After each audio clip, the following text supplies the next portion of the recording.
ನಮಸ್ತೆ. ಬೆಳಕು ನಕ್ಷತ್ರ ವ್ಲಾಗ್ಗೆ ಸ್ವಾಗತ. ನೀವೇನಾದರೂ ನನ್ನ ಚಾನಲ್ಗೆ ಹೊಸಬ್ರಾಗಿದ್ದರೆ ಸಬ್ಸ್ಕ್ರೈಬ್ ಮಾಡಿಕೊಂಡು ವೀಡಿಯೋಸ್ನ ನೋಡಿ. ಸಬ್ಸ್ಕ್ರೈಬ್ ಆಗಿರೋರು ಸುಧಾ ವೀಡಿಯೋಸ್ನ ನೋಡಿ, ಫ್ರೆಂಡ್ ಆ್ಯಂಡ್ ಫ್ಯಾಮಿಲಿಗೆ ಶೇರ್ ಮಾಡಿ. ನಾನು ಇವತ್ತಿನ ದಿನ ಸೀಬೆಕಾಯಿನಲ್ಲಿ ಹಲ್ವಾ ಹೇಗೆ ಮಾಡೋದು ಅಂತ ನೋಡ್ಕೊಂಡು ಬರೋಣ ಬನ್ನಿ. ಇದೊಂದು ಸೀಬೆಕಾಯಿ ಹಲ್ವಾ ಅಂತಲೇ ಅನ್ಬೋದು. ನಾನಿಲ್ಲಿ 2 ಸೀಬೆಕಾಯಿ ತೊಗೊಂಡಿದ್ದೀನಿ. ಅದನ್ನು ನೀಟಾಗಿ ತೊಳೆದು ಈಗ ಕಟ್ ಮಾಡೋದಕ್ಕೆ ಸ್ಟಾರ್ಟ್ ಮಾಡ್ಕೋತಾ ಇದ್ದೀನಿ. ಕಟ್ ಮಾಡ್ಕೋಬೋದು ಅಂದ್ಬಿಟ್ಟು ಕಟ್ ಮಾಡೋದಕ್ಕೆ ಸ್ಟಾರ್ಟ್ ಮಾಡಿಕೊಂಡೆ. ತೀರೇ ಕಾಯಿ ತೊಗೊಂಡಿದ್ದೆ ಅಂತಲೇ ಅನ್ಬೋದು, ಯಾಕಂದರೆ ಕಾಯಿ ತೊಗೊಂಡ್ರೇ ಟೇಸ್ಟ್ ಚೆನ್ನಾಗಿರುತ್ತೆ ಅಂತ ಅಂದಿದ್ರು. ಹಾಗಾಗಿ ಕಾಯಿ ತೊಗೋತಾ ಇದ್ದೀನಿ. ಕಾಯಿ ತೊಗೊಂಡು ಕಟ್ ಮಾಡೋದಕ್ಕೆ ಸ್ಟಾರ್ಟ್ ಮಾಡಿದೆ. ಚಾಕು ಕಟ್ಟೇ ಆಗ್ತಾಯಿಲ್ಲ. ಚಾಕು ಪ್ರಾಬ್ಲಮ್ಮು ಅಥವಾ ನನ್ನ ಪ್ರಾಬ್ಲಮ್ಮು ಗೊತ್ತಿಲ್ಲ ಒಟ್ಟಿನಲ್ಲಿ. ಹಾಗೂ ಕೆಳಗಡೆ ಎಲ್ಲ ಕುಟ್ಟಿದೆ, ಆಗಲಿಲ್ಲ. ಹಾಗಾಗಿ ಒಂದು ಗುಂಡ್ಕಲ್ಲು ತೊಗೊಂಡು ಚೆಚ್ಚೋದಕ್ಕೆ ಸ್ಟಾರ್ಟ್ ಮಾಡಿದೆ, ಆಯಿತು. ಅಥವಾ ಚಾಕು ಚೇಂಜ್ ಮಾಡಬೇಕೋ ಅಥವಾ ನಾನೇ ಚೇಂಜ್ ಆಗಬೇಕೋ ಗೊತ್ತಿಲ್ಲ. ಚಾಕು ಚೇಂಜ್ ಮಾಡ್ತೀನಿ, ನಾನು ಚೇಂಜ್ ಆಗೋಲ್ಲ ಅಂದ್ಕೊಂಡು ನಂತರ ಈಗ ಕಟ್ ಮಾಡೋದಕ್ಕೆ ಸ್ಟಾರ್ಟ್ ಮಾಡಿದೆ. ಚಿಕ್ಕ ಚಿಕ್ಕ ಪೀಸ್ಗಳನ್ನ ಕಟ್ ಮಾಡಿ ಇಟ್ಕೋಬೇಕಾಗುತ್ತೆ. ಫಸ್ಟು ಚಾಕುನ ಚೇಂಜ್ ಮಾಡಬೇಕು ಅಂತ ಅನ್ನಿಸ್ತು. ಆಮೇಲೆ ಶಾರ್ಪ್ ಇರೋ ಚಾಕು ತೊಗೊಂಡ್ರೂ ನಾವು ಮನೆಯಲ್ಲಿ ಗಾಬರಿಯಾಗಿ ಕಟ್ ಮಾಡ್ಕೋತಾ ಇರ್ತೀವಿ ತರಕಾರಿಗಳನ್ನ. ಆಗ ತೀರಾ ಶಾರ್ಪಾಗಿದ್ರೂ ತುಂಬಾ ಕಷ್ಟ ಅಂತಲೇ ಅನ್ಬೋದು. ಇದಂತೂ ತೀರನೇ ಕಾಯಿರೋದ್ರಿಂದ ಕಟ್ಟೆ ಆಗ್ತಾ ಇರಲಿಲ್ಲ. ಆನಂತರ ಒಂದು ಪೀಸ್ ತಡಿ ತಿಂದು ನೋಡೋಣ ಅಂತ ಅಂದರೆ ಬೀಜಗಳು ಅಷ್ಟು ಗಟ್ಟಿಯಾಗಿತ್ತು ಅಂತಲೇ ಅನ್ಬೋದು. ತೀರಾ ಕಲ್ಲು ಥರನೇ ಇತ್ತು ಒಟ್ಟಿನಲ್ಲಿ. ಕೊನೆಗೂ ಕಟ್ ಮಾಡಿ ಸಾಹಸ ಮಾಡಿ ಕಟ್ ಮಾಡಿ ಪೀಸ್ ಮಾಡಿಟ್ಟೆ. ಹಾಗೂ ಒಂದು ಚಿಕ್ಕದೊಂದು ಒಂದು ದೊಡ್ಡದೊಂದು 2 ಸೀಬೆಕಾಯಿನ ತೊಗೋತಾ ಇದ್ದೀನಿ ನಾನು. ಎಲ್ಲ ಕಟ್ ಮಾಡಿಕೊಂಡು ಈಗ ಒಂದು ಬಟ್ಲಿಗೆ ಹಾಕಿ ಇಟ್ಕೋಬೇಕಾಗುತ್ತೆ. ಎಲ್ಲ ಒಂದು ಬಟ್ಲಷ್ಟು ಆಯಿತು ಅಂತಲೇ ಅನ್ಬೋದು. ನೀವು ಫಸ್ಟ್ ಟೈಮ್ ಮಾಡ್ತಾ ಇರೋದ್ರಿಂದ 1 ಸೀಬೆಕಾಯಿನಲ್ಲಿ ಮಾಡ್ಕೊಳ್ಳಿ. ಟೇಸ್ಟ್ ಹೇಗೆ ಬರುತ್ತೆ ಅನ್ನೋ ಸ್ಟಾರ್ಟಿಂಗು 1 ಸೀಬೆಕಾಯಿನಲ್ಲಿ ಮಾಡಿಕೊಂಡು ಆಮೇಲೆ ಜಾಸ್ತಿ ಮಾಡ್ಕೊಳ್ಳೋಕ್ಕೆ ಟ್ರೈ ಮಾಡಿ. ನಂತರ ಈಗ ನಾನು ಒಂದು ಕುಕ್ಕರ್ ತೊಗೊಂಡಿದ್ದೀನಿ. ಇದೊಂದು 3 ಲೀಟರ್ ಕುಕ್ಕರ್ ಅಂತಲೇ ಅನ್ಬೋದು. ಇದಕ್ಕೆ ಒಂದು ಲೋಟದಷ್ಟು ನೀರು ಹಾಕ್ಕೋಬೇಕಾಗತ್ತೆ. ನೀರು ಹಾಕ್ಕೊಂಡು ಈಗ ಬಟ್ಲಲ್ಲಿ ಸೀಬೆಕಾಯಿ ಇಟ್ಕೊಂಡಿದ್ದೀನಿ. ಅದನ್ನು ಮಧ್ಯ ಭಾಗದಲ್ಲಿ ಸೇಮ್ ಇಡ್ಲಿ ಸೆಕೆ ಸೆಕೆ ಉಂಡೆ ಎಲ್ಲ ನೀರಿನಲ್ಲಿ ಬೇಯಿಸ್ತಾರಲ್ಲ, ಹವೆನಲ್ಲಿ ಬೇಯಿಸ್ತಾರಲ್ಲ, ಆ ರೀತಿ ಬೇಯಿಸ್ಕೋಬೇಕಾಗುತ್ತೆ. ನಂತರ ಇದು ಒಂದು 2ರಿಂದ 3 ವಿಷಿಲ್ ಬಂದರೆ ಸಾಕಾಗುತ್ತೆ. ಈಗ ವಿಷಿಲ್ ಬಂದಾಗಿದೆ.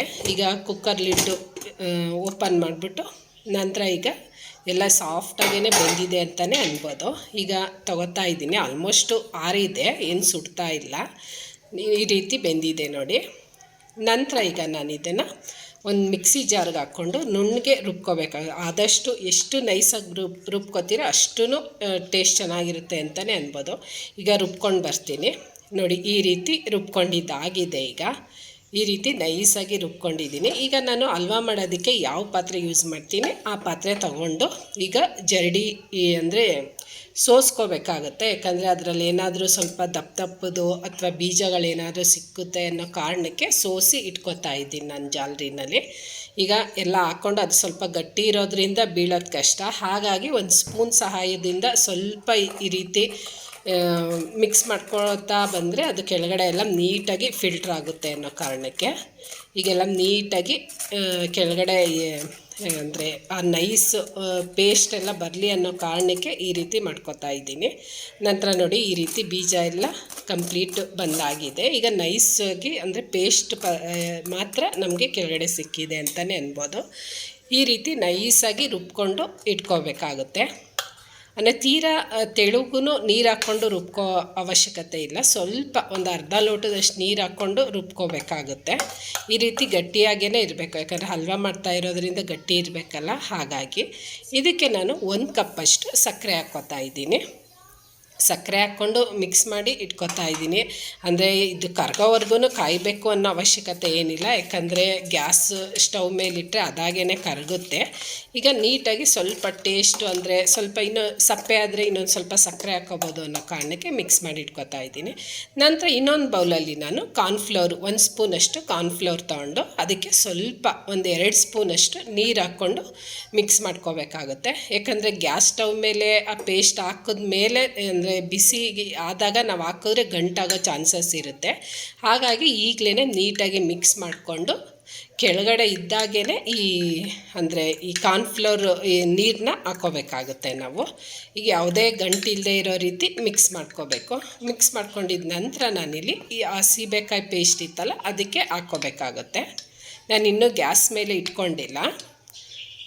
ಈಗೆಲ್ಲ ಹಾಕ್ಕೊಂಡು ನೀಟಾಗಿ ಇನ್ನೊಂದ್ಸಲಿ ಮಿಕ್ಸ್ ಮಾಡ್ಕೋತಾ ಇದ್ದೀನಿ.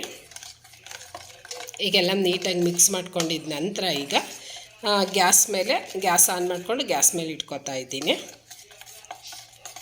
ಇದಂತೂ ಕಡಿಮೆ ಪ್ರಮಾಣದಲ್ಲಿ ಬೇಗ ಕ್ವಿಕ್ಕಾಗಿ ಮಾಡೋವಂಥ ಸ್ವೀಟ್ ರೆಸಿಪಿ ಅಂತಲೇ ಅನ್ಬೋದು. ಮಾತ್ರ ಗ್ಯಾಸ್ ಸ್ಟವ್ ಆನ್ ಮಾಡಿದ ತಕ್ಷಣ ನಾವು ಕೈ ಆಡಿಸ್ತಾ ಇರಬೇಕು. ಯಾಕಂದರೆ ತಳ ಹತ್ತೋ ಚಾನ್ಸಸ್ ಇರುತ್ತೆ, ಇಲ್ಲಾಂದರೆ ಗಂಟಾಗೋ ಚಾನ್ಸಸ್ ಇರುತ್ತೆ. ಯಾಕಂದರೆ ಅದು ಆಲ್ರೆಡಿ ಫಸ್ಟೇ ಗಟ್ಟಿ ಇರೋದ್ರಿಂದ ಬೇಗ ಗಂಟಾಗೋ ಚಾನ್ಸಸ್ ಇರುತ್ತೆ. ಹಾಗಾಗಿ ಸ್ವಲ್ಪ ಕೈ ಆಡಿಸ್ತಾ ಇರಬೇಕು. ಒಂದು 5 ನಿಮಿಷ 10 ನಿಮಿಷಗಳ ಕಾಲ ಇದೇ ರೀತಿ ಬೇಯಿಸ್ಕೋಬೇಕಾಗುತ್ತೆ ನಾವು. ಈಗ ನೋಡಿ ಎಲ್ಲ ಚೆನ್ನಾಗಿ ಕುದಿ ಬಂದಿದೆ. ಈಗ ಕೈ ಬಿಡ್ದೇ ಮಿಕ್ಸ್ ಮಾಡ್ಕೊತಾ ಇರಬೇಕು ಅವಾಗವಾಗ. ನಾನು ಟೇಸ್ಟ್ ನೋಡಿದೆ, ಸಕ್ಕರೆ ಎಲ್ಲ ಕರೆಕ್ಟ್ ಪ್ರಮಾಣದಲ್ಲಿದೆ. ನಿಮಗೆ ಬೇಕು ಅಂತ ಅಂದರೆ ಫುಡ್ ಕಲರ್ ಅಂದರೆ ನ್ಯಾಚುರಲ್ ಆಗಿರೋ ಫುಡ್ ಕಲರ್ ಹಾಕ್ಕೊಳ್ಳಿ, ಯಾವುದೇ ಆರ್ಟಿಫಿಷಿಯಲ್ ಫುಡ್ ಕಲರ್ ಹಾಕ್ಕೊಳಕ್ಕೆ ಹೋಗಬೇಡಿ. ಇಲ್ಲಾಂದರೆ ನಿಮ್ಗೆ ಸ್ವಲ್ಪ ಅರಿಶಿನ ಹಾಕ್ಕೊಂಡ್ರೂ ಕಲರ್ ಬರುತ್ತೆ. ನಾನು ನ್ಯಾಚುರಲ್ಲಾಗಿ ಅಂದರೆ green colour, light green colour ಇದೆ, ಹೀಗೆ ಇರಲಿ ಅಂತ ನಾನು ಯಾವುದೇ ಇಲ್ಲಿ ಕಲರ್ ಹಾಕ್ಕೋತಾ ಇಲ್ಲ. ಈಗ ನೋಡಿ ಕಲ್ಲರು ಹೆಂಗೆ ಒಂದು 10 ನಿಮಿಷಗಳ ಕಾಲ ಹುರ್ಕೊಂಡಾಗ ಎಷ್ಟು ನೀಟಾಗಿ ಕಲರ್ ಚೇಂಜ್ ಆಗಿದೆ ಅಂತ. ಈ ರೀತಿ ಗಟ್ಟಿಯಾಗಿ ಇರಬೇಕಾಗುತ್ತೆ, ಯಾಕಂದರೆ ಹಲ್ವಾ ಅಂದ್ರೇ ಗಟ್ಟಿಯಾಗಿರಬೇಕಲ್ಲ. ಹಾಗಾಗಿ ಈಗ ನಾನು ಒಂದು ಬಟ್ಲು ತೊಗೊಂಡಿದ್ದೀನಿ. ಈ ಸೀಬೆಕಾಯಿ ಹಲ್ವನ ಹಾಕ್ಕೋತಾ ಇದ್ದೀನಿ. ಯಾಕಂದರೆ ಅದೇ ಪಾತ್ರೆಯಲ್ಲಿ ಬಿಟ್ಟರೆ ಆ ಕಾವಿಗೆ ಸ್ವಲ್ಪ ತಳ ಹತ್ತುತ್ತೆ ಅನ್ನೋ ಕಾರಣಕ್ಕೆ ಬೇರೆ ಬಟ್ಲಿಗೆ ಶಿಫ್ಟ್ ಮಾಡ್ಕೋತಾ ಇದ್ದೀನಿ.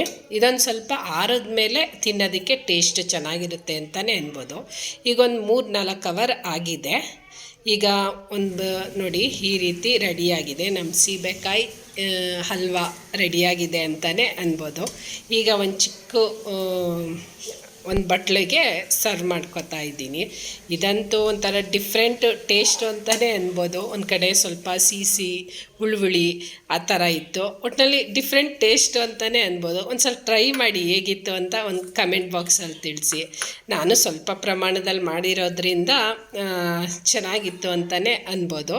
ಅಂದರೆ ಡಿಫ್ರೆಂಟಾಗಿ ಈಗ ಮಾಮೂಲಿ ಕ್ಯಾರೆಟ್ ಮಾಮೂಲಿ ಹಲ್ವಾ ತಿಂದು ಬೋರ್ ಆಗಿದರೆ ಇದೊಂದು ಹೊಸ ರೆಸಿಪಿ ಅಂತಲೇ ಅನ್ಬೋದು. ನೀವು ಟ್ರೈ ಮಾಡ್ತೀರಾ ಅಲ್ವಾ? ಟ್ರೈ ಮಾಡಿಬಿಟ್ಟು ಹೇಗಿತ್ತು ಅಂತ ಕಮೆಂಟ್ ಬಾಕ್ಸಲ್ಲಿ ತಿಳಿಸಿ. ನೀವೇನಾದರೂ ನನ್ನ ಚಾನಲ್ಗೆ ಹೊಸಬ್ರಾಗಿದ್ದರೆ ಸಬ್ಸ್ಕ್ರೈಬ್ ಮಾಡಿಕೊಂಡು ವೀಡಿಯೋಸ್ನ ನೋಡಿ. ಸಬ್ಸ್ಕ್ರೈಬ್ ಆಗಿರೋರು ಸುಧಾ ವೀಡಿಯೋಸ್ನ ನೋಡಿ. ಫ್ರೆಂಡ್ ಆ್ಯಂಡ್ ಫ್ಯಾಮಿಲಿಗೆ ಶೇರ್ ಮಾಡಿ. Thank you.